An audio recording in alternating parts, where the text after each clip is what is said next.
तो जैसे कि आप लोगों को पता है कि दिल्ली में मैं जब गई थी 29 को कॉन्ग्रेचुलेशंस करने के लिए कि 33% आरक्षण पास हुआ था, तो उसके लिए और अपना खड़गे जी को कॉन्ग्रेचुलेशंस करने के लिए गई थी। और जैसे ही गेट पे दरवाज़ा बंद कर दिया गया और मेरे ऊपर हमला कराया गया और मेरे पापा को भी मारा गया, और जिसकी वजह से मेरे पापा मतलब लाइक अभी तक उस सदमे से, इनफैक्ट मैं भी उस सदमे से नहीं निकल पाई हूँ। तो मैंने पहले भी मीडिया में बोला था कि मैं 2-3 दिन का वेट करूँगी, तो मैंने वेट किया। मुझे लगा था शायद अब पार्टी की तरफ से कुछ आएगा या अब मुझे कोई एक रिप्लाई तो आएगा, बट कुछ भी रिप्लाई नहीं आया गया है। तो फिर अभी मैंने डिसाइड किया है कि अभी मुझे इस चीज़ पे एक्शन लेना चाहिए, क्योंकि ये गलत है। ये मतलब मेरे साथ नहीं हुआ है, ये मतलब हर देश की बेटी के साथ हुआ है जो मतलब लाइक आगे बढ़ना चाहती है या आपकी अपने हक की लड़ाई लड़ना चाहती है। तो उस चीज़ पे मैंने अपना मैंने कार्रवाई की है, जिसकी वजह से मैंने अभी 1-2 दिन हुए हैं शायद हम लोगों को, हमने ये भेजा है, क्योंकि मुझे इस चीज़ पे अब मैं चुप नहीं बैठूंगी, क्योंकि जब मैं गलत नहीं हूँ तो मैं गलत सहूँगी भी नहीं। और जिसने ये किया है, और मैं चाहती हूँ, मैं इनफैक्ट प्रेजेंट गवर्नमेंट से भी चाहती हूँ और अपनी कांग्रेस पार्टी से भी चाहती हूँ कि उस व्यक्ति का पता लगाया जाए, क्योंकि मुझे वो व्यक्ति पता है। आप लोग अपनी चीज़ों से पता लगाए, और जिसकी वजह से मैंने प्राइम मिनिस्टर ऑफ इंडिया को भी भेजा है अपनी प्रोटेक्शन के लिए, और the home minister of India को भी भेजा हुआ है, और the minister of information and broadcasting को भी भेजा गया है, and national commission of schedule caste को भी भेजा है। ये सब लोगों को मैंने भेजा है, क्योंकि मुझे ऐसा लगता है कि जब इन लोगों ने ऑन रोड मेरे पे हमला कराया गया है, तो अगर मैं FIR करवाने के लिए जाती हूँ तो पता नहीं ये लोग मेरे पे क्या करा दें। तो मैं सरकार से यही दरख्वास्त करती हूँ, महाराष्ट्र गवर्नमेंट से और दिल्ली गवर्नमेंट से और यहाँ तक कि प्रेजेंट गवर्नमेंट से, कि मुझे सिक्योरिटी प्रोवाइड की जाए, जिससे कि मैं सही से अपनी FIR दर्ज करा दूँ, जिसकी वजह से उन लोगों को सज़ा मिले जिन्होंने मेरे साथ ये हमला करवाया है। इनफैक्ट मुझे एक बात समझ में नहीं आती कि ये सब चीज़ें कराने के बाद उल्टा ही मुझे पार्टी से निकाल दिया गया है, और वो भी जो लेटर आप लोगों ने देखा होगा सोशल मीडिया पे। मैं बताना चाहती हूँ सबको कि वो एक फेक लेटर है, वो झूठ लेटर है, जिस पे जो साइन आ रहा है श्याम किशोर शुक्ला जी, वो एक्स MLA है और इसके अनुशासन समिति के सदस्य हैं। तो पहला रूल तो ये होता है कि कोई एक्स MLA किसी एक्स MLA कैंडिडेट को निष्कासित नहीं कर सकता, उसको हक नहीं होता है। मुझे अगर कोई निष्कासित करेगा, वो करेगा प्रेसिडेंट, स्टेट प्रेसिडेंट, तो उनको कोई हक नहीं बनता है। और दूसरी चीज़, उन लोगों ने क्या किया कि एक लेटर पे बैक डेट की एंट्री डाल के मुझे निलंबित कर दिया गया है। तो ये भी उन लोगों ने पूरे देश में ये झूठा खेल जो लोग खेल रहे हैं, उस चीज़ को भी मैं सामने लेके आऊँगी कि आपको कोई हक नहीं बनता कि आप बैक डेट की, क्योंकि ना मुझे कोई रिसीविंग हुई है, ना मुझे मेल पे आया है, ना मुझे व्हाट्सएप पे आया है, मुझे कुछ भी नहीं आया है। तो आगे का ये वकील है और यही सारा चीज़ें उनसे सवाल करेंगे।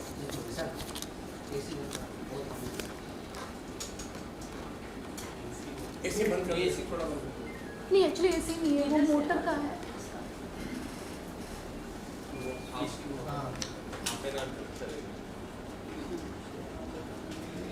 ऐसा नहीं सर, अभी आ रहा है, अभी कम हो गया। रोलिंग है। अर्चना जी, क्या आपको प्रियंका गांधी जी की तरफ से या कांग्रेस के वरिष्ठ नेताओं से आपको क्या कॉल आया, और हमको ये पता चला है कि आपको प्रियंका गांधी ने ब्लॉक किया है आपका नंबर, क्या ये बात सच है? देखिए, मैं दीदी का मेरे पास पर्सनल नंबर था, मैं सच कहती हूँ, मैं ये नहीं बोलती कि वहाँ से मुझे ब्लॉक हुआ है, बट हाँ, जो नंबर मुझे मतलब जो मेरे पास था दीदी का नंबर, वो उस नंबर से मैं ब्लॉक हुई हूँ। बट मुझे डैम श्योर है कि ये दीदी ने नहीं किया है, ये संदीप सिंह ने किया है, क्योंकि मुझे ऐसा लगता है कि वो नंबर आप संदीप सिंह चला रहे हैं, और मैंने उनसे दरख्वास्त की थी कि दीदी प्लीज़ आप इस चीज़ पे एक्शन लीजिए, बट वहाँ से मुझे ब्लॉक हो गया। तो इस चीज़ का मुझे हर्ट हुई हूँ, मैं ऑफ कोर्स हर्ट हुई हूँ, बट मुझे ऐसा लगता है कि वो संदीप सिंह ने ही किया है।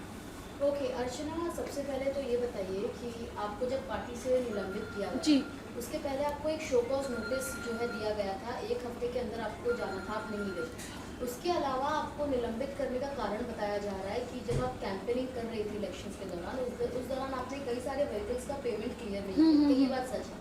इस बारे में पहले बताया। पहली बात तो मैं ये बताना चाहती हूँ कि 1 हफ़्ता पहले नोटिस आता है, मेरे पास कोई नोटिस नहीं आया, ना मुझे मेल पे आया, ना मुझे व्हाट्सएप पे आया, ना मुझे किसी भी चीज़ पे नहीं, कोई भी नोटिस नहीं आया। और दूसरी चीज़, जो ये आप लेटर देख रहे हो, मैं पहले भी बता चुकी हूँ, ये बैक डेट का ही उन्होंने डाल के निलंबित कर दिया गया था, क्योंकि मेरे को पार्टी से हटाने का सिर्फ जो जिम्मा जिसे कहते हैं वो प्रदेश अध्यक्ष पे है, और उस टाइम पे प्रदेश अध्यक्ष कोई और थे, उनके मतलब उनके तहत ये लेटर पास नहीं हुआ है।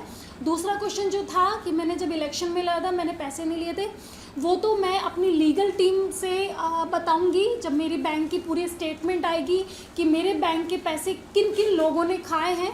जो राजस्थान से कुछ लोग आए थे मेरे इलेक्शन में ही, उन लोगों को ही मैंने पैसे दे दिए, क्योंकि उन्होंने मुझे ये झूठ बोला था कि आप हमको पैसे दे दीजिए, हम आपका पूरा इलेक्शन मैनेज करते हैं। तो वो तो मेरी बैंक स्टेटमेंट ही तय करेगी कि मैंने किस किस को पैसे दिए। तो ये झूठा इल्ज़ाम लगाना आप किसी लड़की पे छोड़िए। और तीसरी चीज़, जो गाड़ी की पेमेंट के बोल रहे हैं कि गाड़ी का पेमेंट मैंने नहीं दिया है, आज भी गाड़ी की पूरी पेमेंट की रिसिप्ट मेरे पास है। और चुनाव में एक किताब लिखी जो कॉपी होती है जिसमें आपको सारे बिल्स भरने होते हैं, तो उसमें वो बिल भरे हुए हैं, तो मेरे पास सारे सबूत हैं, और उसके लिए मेरे जो वकील हैं वो ही उनको इसका जवाब देंगे। सोहेल जी, लीगल टर्म्स पे जो आपने अभी शिकायत की है पीएम नरेंद्र मोदी से लेकर के महाराष्ट्र के सीएम तक और पुलिस कमिश्नर तक, तो क्या लीगल टर्म्स में आपने सेक्शन के तहत आप करने वाले हो आगे? देखिए, हमने तो सबसे पहले अर्चना की तरफ से एक पुलिस कंप्लेंट डाली है दिल्ली पुलिस को। यह जो अर्चना ने आपको अभी दिखाया है पुलिस कंप्लेंट, जिसमें जो इंसिडेंट हुआ था इनके साथ 29/9 का जो इंसिडेंट था, हमने पूरा नरेट किया है। हमने honourable prime minister of India से लेके जितने भी दिल्ली के अधिकारी है, सबको हमने ये कंप्लेंट लिखी है, जो अर्चना की तरफ से लिखी है कंप्लेंट, क्या क्या हुआ है। क्योंकि उस दिन के बाद से अभी तक इनको कुछ इंसाफ नहीं मिला था, कुछ चीज़ें इनके साथ हुई नहीं थी, ये भी काफ़ी डिस्टर्ब चल रही थी जो इंसिडेंट इनके साथ हुआ था। तो उसके बाद जब ये हमारे पास आई और उन्होंने हमको बताया कि ये सब चीज़ें हुई है, तो हमने एज इट इज़ जो स्टोरी थी, इनकी पूरी स्टोरी नरेट करके हमने यूनियन ऑफ इंडिया के जितने भी है, पुलिस कमिश्नर ऑफ दिल्ली से लेके प्राइम मिनिस्टर ऑफ इंडिया से लेके सबको हमने ये एक कंप्लेंट लिखा है, जो उन्होंने डिस्पैच किया है। क्योंकि ये इंसिडेंट दिल्ली में हुआ था, तो इसीलिए हमने ये पूरा दिल्ली पुलिस को लिखा हुआ है। इंसिडेंट के हिसाब से एक एक चीज़ जो हुई है इनके साथ, जो उन्होंने कहा है, हमने पूरा ये दिल्ली पुलिस को लिखा के एक एक चीज़, इनकी जो चीज़ है, जो सच्चाई है, जो इनके साथ हुआ है, और होने के बाद जो आरोपी है उन पर एक्शन नहीं हुआ है, हमने पूरा ये लिखा था। अब ये लिखने के बाद इसको हो गया है 2 दिन, ये हमने 9 अक्टूबर को लिखा है सबको, सब जितने भी जो अथॉरिटीज़ है, गवर्नमेंट अथॉरिटीज़, पुलिस अथॉरिटीज़ को लिखा है। उसके बाद बट एक जो सबसे इम्पोर्टेंट जो सवाल आता है कि अर्चना जो आज बॉम्बे में है, उनको यहाँ पे भी काफ़ी थ्रेट्स आ रहे हैं, चीज़ें इनको हो रही हैं कि कंप्लेंट नहीं कर रहे हैं, जो भी इनको आ रहे हैं, ये यहाँ से दिल्ली तक अपना स्टेटमेंट रिकॉर्ड करने जाएंगी कैसे, 1। एंड सेकेंड थिंग है कि ये स्टेटमेंट रिकॉर्ड करने के बाद एफआईआर कैसे कराएंगी, क्योंकि यहाँ से वहाँ तक का जाने का इनको लगता है कि इनको थ्रेट टू लाइफ है। तो इसलिए हमने ये आज एक कंप्लेंट आप देखेंगे, आज हमने जो प्रॉपर लीगल हमारे पूरे गवर्नमेंट को, महाराष्ट्र के सीएम से लेके ऑनरेबल पीएम तक लिखा है, और मुंबई पुलिस कमिश्नर को भी हमने ये लिखा है कंप्लेंट कि हमारी जो क्लाइंट है अर्चना, उनको ट्रैवल करना है दिल्ली, तो आप प्लीज़ हमें पुलिस प्रोटेक्शन दें, जिसको बोलते हैं ट्रांजिट प्रोटेक्शन। हमने इनका ट्रांजिट प्रोटेक्शन मांगा है कि ये यहाँ से जब तक दिल्ली लैंड नहीं होते हैं, और दिल्ली लैंड होने के बाद जब तक इनका स्टेटमेंट रिकॉर्ड नहीं होता है, इनको पूरी पुलिस प्रोटेक्शन देना चाहिए। क्योंकि ये कोई आम कंप्लेंट नहीं है, ये बहुत ही बड़ी चीज़ है जो उन्होंने सब स्टेटमेंट में दिया है। तो ये चीज़ के लिए इनको हमने फुल प्रोटेक्शन मांगा है, जिनके लिए आज ये यहाँ पे भी बैठी हैं, क्योंकि हमने ये सबसे, आप देखेंगे, सबसे हमने प्रोटेक्शन मांगा है कि आप इनको प्रोटेक्शन दिए, और ये एज पर लॉ के लिए जो कार्रवाई होना चाहिए एज पर लॉ, ये जाए वहाँ पे दिल्ली में अपना स्टेटमेंट रिकॉर्ड करे, और रिकॉर्ड करने के बाद जो पुलिस जैसे एज पर लॉ अपनी जो कार्रवाई करे वो करे। तो हमको सबसे इंपॉर्टेंट है इनकी प्रोटेक्शन, जो हमने आज मांगी है ये लेटर के। और आपने मुंबई पुलिस से क्या अपने दरखास्त की है? हमने मुंबई पुलिस से लेके कमिश्नर ऑफ पुलिस जिसको पावर है, और चीफ मिनिस्टर ऑफ महाराष्ट्र को भी हमने लिखा है इसके अंदर कि हमारे जो क्लाइंट है उन्होंने एक कंप्लेंट किया है दिल्ली पुलिस के आगे, दिल्ली पुलिस में कंप्लेंट किया है अगेंस्ट जो इंसिडेंट हुआ है। तो हमने स्पेशल रिक्वेस्ट किया है कि इन्हें सिक्योरिटी प्रोवाइड की जाए यहाँ से लेके दिल्ली जाने तक की, ये स्पेशल हमारा है। अर्चना, मैं आपसे जानना जी। चाहूँगी, 33% रिजर्वेशन महिलाओं को मिलता है। आप एक महिला होने के नाते, एक सेलिब्रिटी होने के नाते आप जाती हैं कॉन्ग्रेचुलेट करने। एकाएक महिलाओं में ऐसा क्या गुस्सा भड़क गया कि वो आप पर ऐसे टूट पड़ी, और किस प्रकार आपके पिताजी तक को जो है वहाँ पर मैं देख रही थी, काफ़ी ख़राब विजुअल्स, आपको ड्रैग किया जा रहा है, आप वहाँ से भाग रही हैं, जो भी है, क्या हुआ था एकाएक? ऐसा क्या बोल दिया आपने, या फिर क्या हो गया कि वो सभी ऐसे भड़क गए? वो चीज़ें आपको सीसीटीवी फुटेज में दिखेंगी। जब कांग्रेस कार्यालय के बाहर 4 सीसीटीवी फुटेज लगे हुए हैं, और जब मैं एफआईआर करूंगी तो of course police CCTV footage मांगेगी।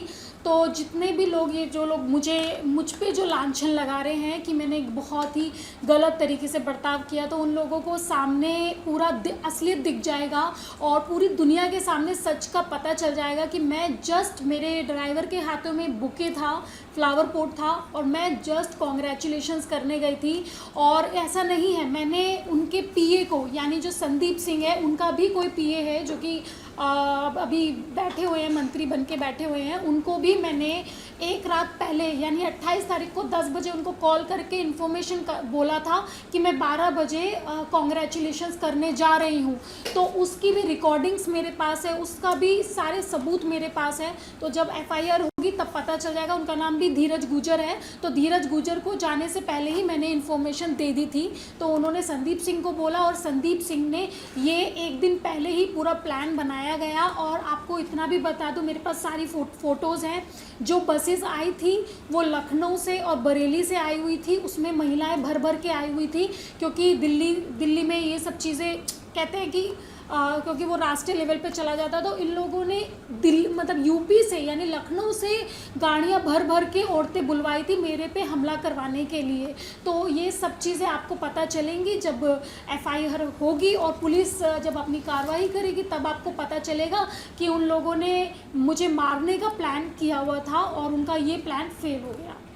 अच्छा अर्चना, जैसे कि आपने लास्ट टाइम बताया जी। था कि राहुल गांधी और प्रियंका गांधी से मैं बात करूंगी, तो प्रियंका गांधी का तो कहीं ना कहीं आप बोल रहे हैं कि फोन जो है ब्लॉक किया गया। नहीं, वो उनका फ़ोन नहीं है, क्योंकि मैं इस पर संक्षिप्त टिप्पणी नहीं दे सकती। बट मुझे 110% पता है कि उनका फ़ोन ही उनके पीए के हाथ में है, इस वजह से कि दीदी को ये बात पता ना चल जाए, राहुल गांधी जी को ये बात पता ना चल जाए। तो वो जो भी मेरे रास्ते में मैं मिलने की कोशिश करती हूँ, वो उसी दीवार को हटा देता है। तो ये चीज़ें हैं। लेकिन कहीं ना कहीं ये इशू जो है जी। काफ़ी सोशल मीडिया पे काफ़ी सभी लोग देख रहे हैं, जी। जो लोग भी जो देखते हैं कहीं ना कहीं फिर भी आपसे डायरेक्ट कांटेक्ट नहीं कर पाना, इसके पीछे क्या रीज़न मानते हैं? मुझे कहीं ना कहीं वो भी नहीं चाहते हैं, ये सिनारियो दिख रहा है, दिख क्या रहा है? मैं बता रही हूँ आपको क्या हुआ है। मैं ये तो अपने वकील को भी दूंगी और जज को भी दूंगी। इन लोगों ने एक कांग्रेस के जो कुछ लोग हैं, जिसे मैंने बोला हुआ है कि जो कांग्रेस का सिस्टम ख़राब कर रहे हैं, उन लोगों ने एक ब्रॉडकास्ट मैसेज डाला है जिसमें ये बोला गया है कि अर्चना को ऐसा बोलो, आप ऐसा बोलो, अर्चना के लिए हम लोगों ने इतना किया है और ये ऐसा कर रहे हैं। मतलब लोगों से ज़बरदस्ती फ़ोन करा रहे हैं और गलत लिखने के लिए बोला जा रहा है। इसके भी सारे सबूत मेरे पास हैं। तो मे भी ये भी हो सकता है कि राहुल गांधी जी और प्रियंका गांधी जी को मेरे बारे में गलत बोला गया हो संदीप सिंह के माध्यम से, जिसकी वजह से वो शायद उस चीज़ को सीरियसली नहीं ले रहे हैं। इसीलिए मैंने लीगल टीम का सहारा लिया, इसीलिए मैंने कागजातों का सहारा लिया कि उन लोगों को पता चले कि जिस दलित लड़की के लिए आप इतनी मेहनत करते हैं, उनको आगे तक लेके जा रहे हैं, आपके ही सिस्टम में जो बैठे इंसान है संदीप सिंह जैसे लोग, वो ही दलित लड़की के साथ ऐसा करते हैं, मारपीट करते हैं और इस पर जानलेवा हमला कराया जा रहा है। तो वो सब सारी सच्चाई उनके सामने आनी चाहिए, मैं यही बोलना चाहती हूँ। इसीलिए मैंने अब एक वकील का सहारा लिया है, मैंने कागज़ का सहारा लिया है, क्योंकि बाबा साहब अम्बेडकर ने एक बात बोली थी, संविधान। तो संविधान में सारे कानून बनाए गए हैं। तो मैंने आज उन बाबा साहब के कानून का सहारा लिया है। अब मुझे ये देखना है कि मुझे इस पे इंसाफ मिलेगा या नहीं। मुझे सिर्फ इतना बोलना है कि आज मैं ज़िंदा हूँ, आज मैं अपने लिए लड़ रही हूँ। कल को अगर मैं मर जाती तो सब लोग अपनी अपनी राजनीति करने सड़क पे उतर जाते कि एक दलित लड़की की हत्या की गई है ऑन रोड पे, और सब लोग अपनी राजनीति करते, चाहे वो कोई सी भी पार्टी से हो।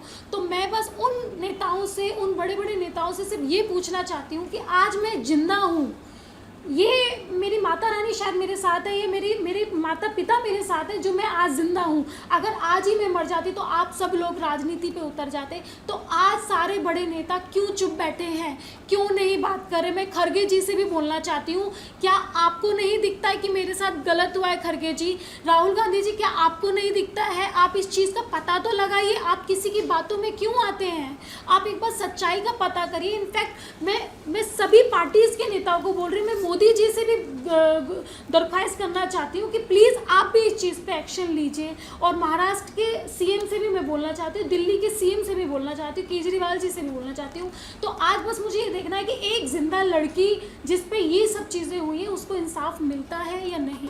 और कहीं ना कहीं विपक्ष का भी कोई कमेंट नहीं आ रहा, अब तक कोई स्टेटमेंट नहीं आ रहा ऑब्वियसली, तो इस पर क्या टेक आप है? आपने कहीं किसी से संपर्क साधने की कोशिश की? देखिए, मैं अभी मुझे नहीं पता, आपको पता, मैं आपको बताती हूँ, मैं घर से नहीं निकली हूँ। मैं जब से मैं आई हूँ, मैं आई थी 29 की रात को आई हूँ। मैं 29 की रात को मैं घर से नहीं निकली हूँ, मैं चुपके बिल में घुस के बैठी हुई थी। 1 दिन हुआ, 2 दिन हुआ, 3 दिन हुआ, कुछ नहीं हुआ, और उल्टा मेरे को निलंबित कर दिया गया, सारा चीज़ें मेरे पे आ रही है। फिर मैंने सोचा कि अर्चना, अगर तू डर गई तो फिर इस देश में कोई भी लड़की अपने लिए स्टैंड नहीं ले सकती। और उसके बाद से फिर मैंने डिसाइड किया, और फिर मैंने अपने एडवोकेट जो अपना सोहेल जी हैं, इनसे कांटेक्ट किया। और चांदनी जी हमेशा मुझे बोलती रही हैं, अर्चना तुम्हें चुप नहीं बैठना है, तुम्हें इसके खिलाफ कुछ ना कुछ कार्रवाई करनी है, अदरवाइज़ तुम्हारी तरह बाकी लड़कियां भी फिर तुम्हारी जैसी रह जाएंगी। फिर मैंने माइंडसेट किया, अब कुछ भी होगा मैं ये लड़ाई लड़ूंगी और आगे सबको प्रूव करूंगी कि मैं सही हूँ और ये सब लोग गलत हैं। और आपको इस चीज़ का पता सीसीटीवी फुटेज में दिख जाएगा। मैंने आप लोग को पहले भी बताया था, 29 को जब मेरी अर्चना से फ़ोन पे बात हुई थी तो बहुत ही ज़्यादा वो घबराई हुई थी, और किसी ना किसी तरह से वो मुंबई पहुंची, जैसे कि मैंने पहले भी प्रेस वालों को बताया था।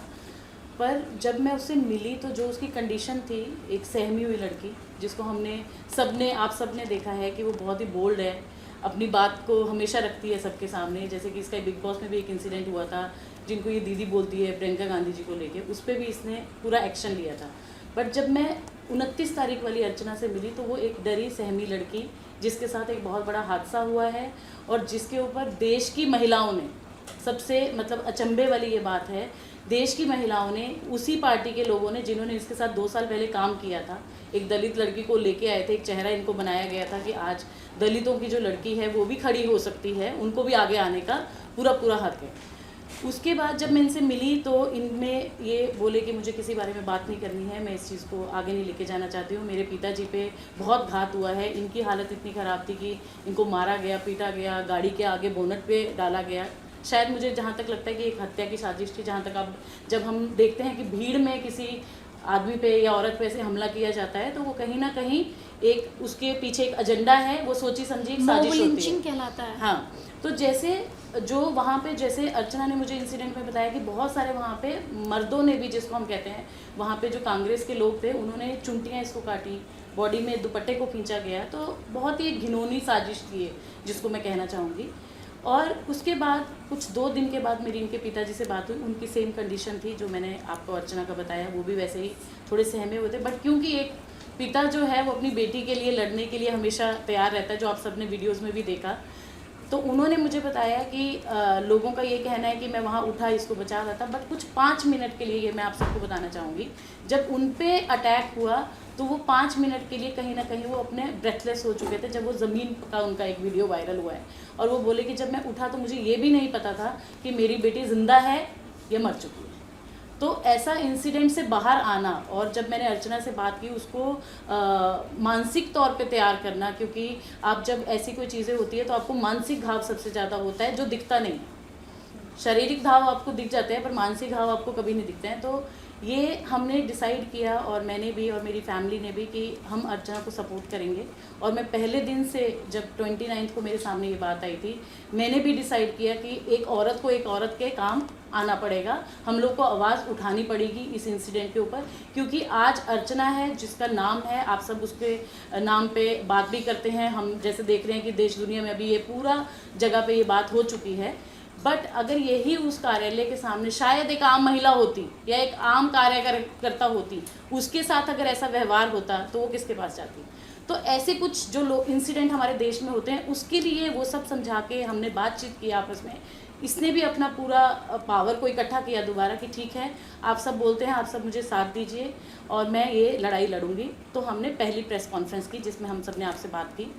बट उस प्रेस कॉन्फ्रेंस तक उसका कहीं ना कहीं माइंडसेट ये था कि कांग्रेस में, क्योंकि एक महिला है प्रियंका गांधी, तो वो मेरी बात सुनेंगे, राहुल गांधी मेरी बात सुनेंगे, ये उसका आधार था उस प्रेस कॉन्फ्रेंस का।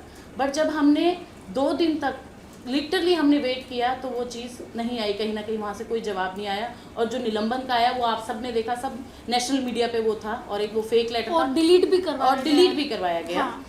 तो कुछ ऐसे, और जो मैं ये भी कहना चाहूँगी, ये कहीं ना कहीं ये बात हमारी रह गई थी उस समय भी प्रेस कॉन्फ्रेंस में। अर्चना के साथ साथ जो दिल्ली में मीडिया की जो महिला कर्मचारी थी, उस पर भी आप देखिए, उस वीडियो में आप देखिए, बहुत सी लड़कियां जो माइक लेके वहाँ थी, उनको भी पुश किया गया।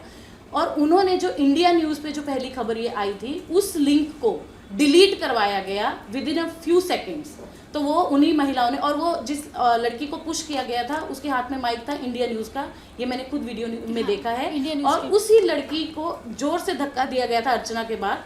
बहुत सारी वहाँ पे और भी थी, क्योंकि हम देखते हैं 10 जनपद 12 जनपद के आसपास हमेशा से, क्योंकि खुद मैं दिल्ली से हूँ, तो वहाँ पे बहुत सारी पुलिस वैन्स होती हैं। तो उन्होंने वो कैप्चर किया पूरा, और वो एक के बाद एक सारे न्यूज़ चैनल से उनको डिलीट करवाया गया। जो पहला न्यूज़ चैनल था वो इंडिया न्यूज़ था, और हमने उस पर देखा भी कि अब वो अवेलेबल नहीं है, वो लिंक भी मेरे पास है, वो लिंक भी इनके पास है जो हमने मीडिया में दिखाया था।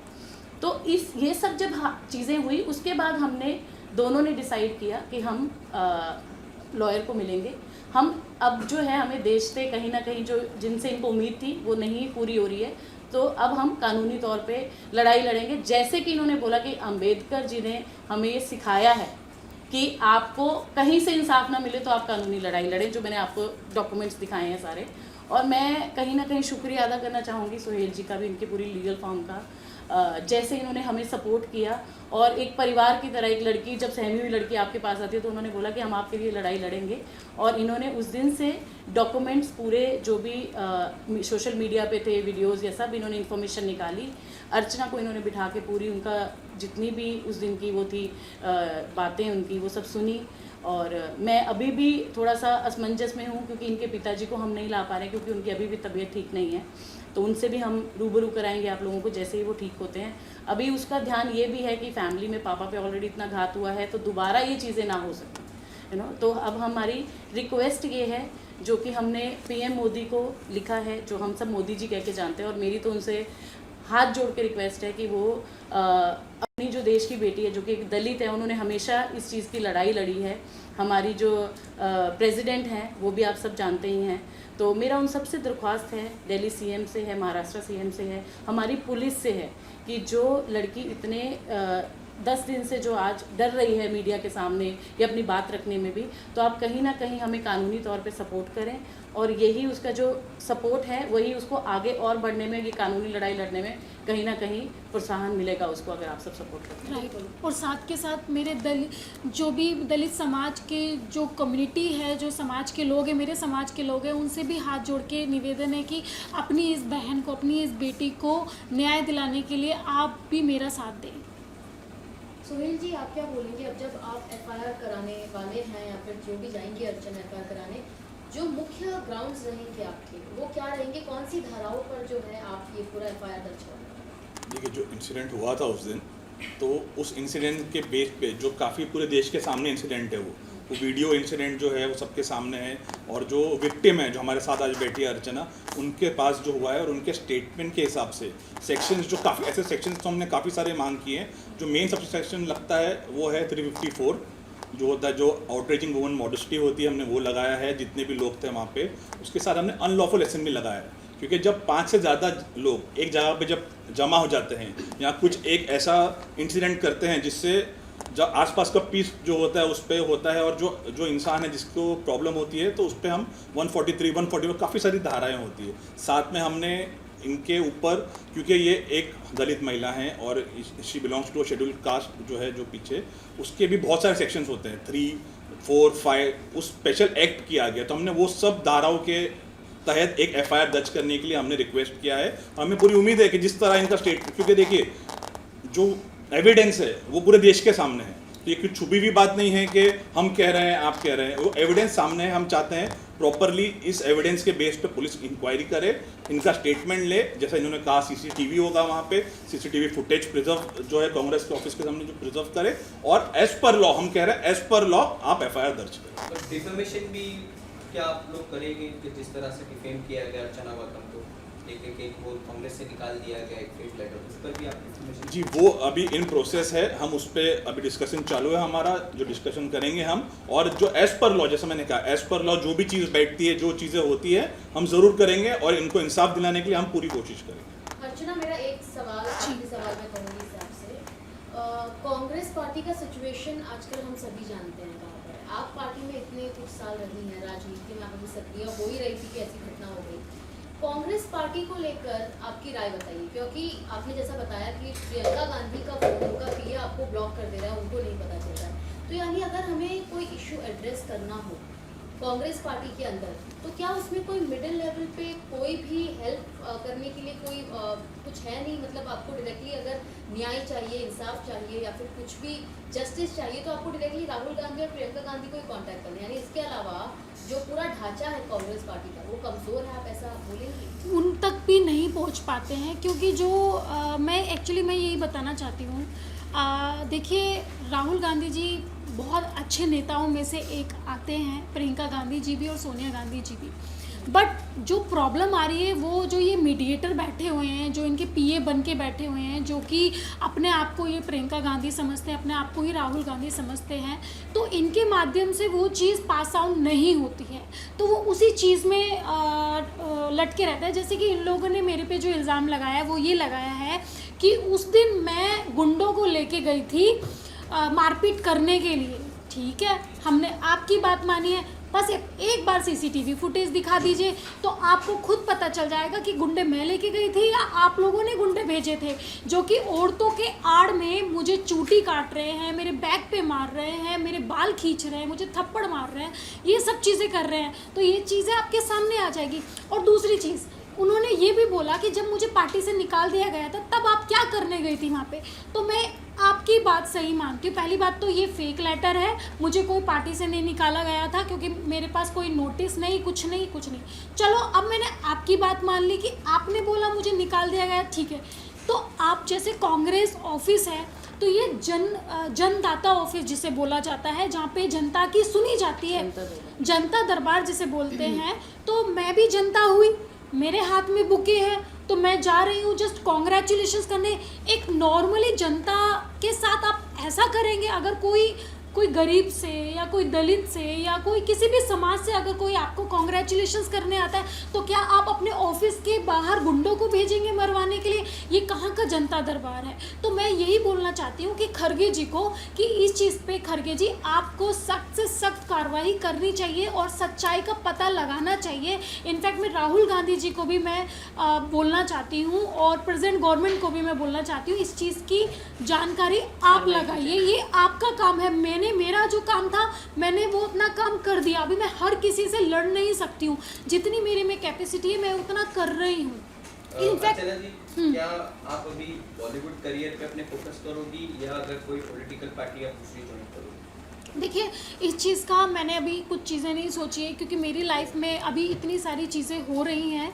और इनफैक्ट आपको ये भी बता दूं, जैसे नवरात्रि आ रही है, तो मेरे पास काफ़ी सारे इवेंट्स आए हुए थे नवरात्रि के, वो भी मैंने कैंसिल कर दिया, क्योंकि देखो वीडियो डालनी पड़ती है कि हाय गाइस मैं इतनी तारीख को आ रही हूँ, कल को वहाँ पर मेरा किसी इवेंट के ज़रिए मेरा कुछ हो जाता है। तो इनफैक्ट मैं अभी फ़िलहाल के लिए तो मैं इसी चीज़ पर फोकस कर रही हूँ, क्योंकि ये मेरे लिए अभी बहुत इम्पोर्टेंट है। क्योंकि अब मैं डरने वाली नहीं हूँ, क्योंकि दीदी का एक स्लोगन मुझे आज तक स्ट्रॉन्ग बना के रखा है, लड़की हूँ, लड़ सकती हूँ और हमेशा अब लड़ूंगी। अर्चना जी, आप एक लाखों हजारों महिला की आप आवाज़ बन के आप उभर रही हो कि जो अपने पे हुई जो बर्बरता को सहन नहीं करेंगे, तो ये सब आपको जो आपकी अभी आपकी एक अलग लीगल लड़ाई आप लड़ रही हो, तो आपको किधर से आप इंस्पिरेशन आपको मिला कि ये सभी आपको अपने हक के लिए लड़ना है?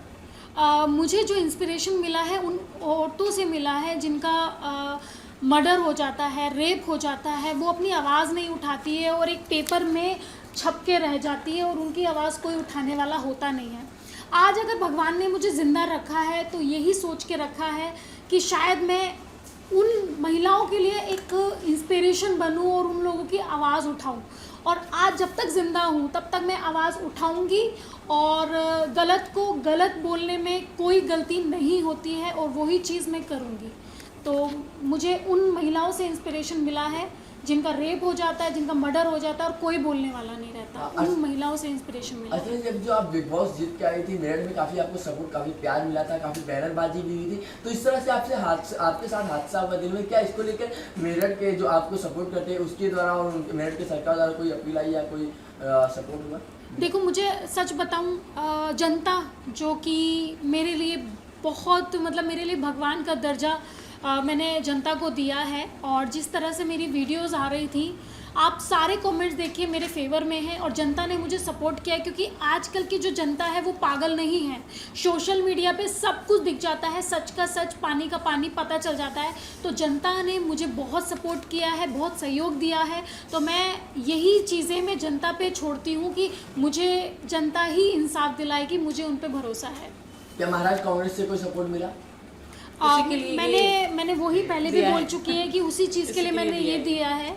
और इसीलिए मुझे इतना लेट हुआ है, क्योंकि मैंने 2-3 दिन का टाइम भी दिया था कि कुछ मुझे वहाँ से कोई कॉल आए या कोई मैसेज आए, बट कहीं से कुछ भी नहीं आया। तो मैंने ये लीगल एक्शन लेने का निर्णय किया है। Thank you. कि मैं 12 तारीख को दिल्ली जा रही हूँ। आप 12 तारीख को जाएंगे, कुछ हुआ तो फिर जिम्मेदार है ना, कौन लेगा? इसमें किसी की 9 को हमने दे दिया है, 9, 10, 11, 12 को मेरा लीगल मैं जाऊँगी, ठीक है, और 12 से पहले मैं जाऊँगी, ठीक है। और दिल्ली में 9 तारीख को कंप्लीट किए, आज ये लेटर डालना, 12 तारीख को मैं जा रहा हूँ।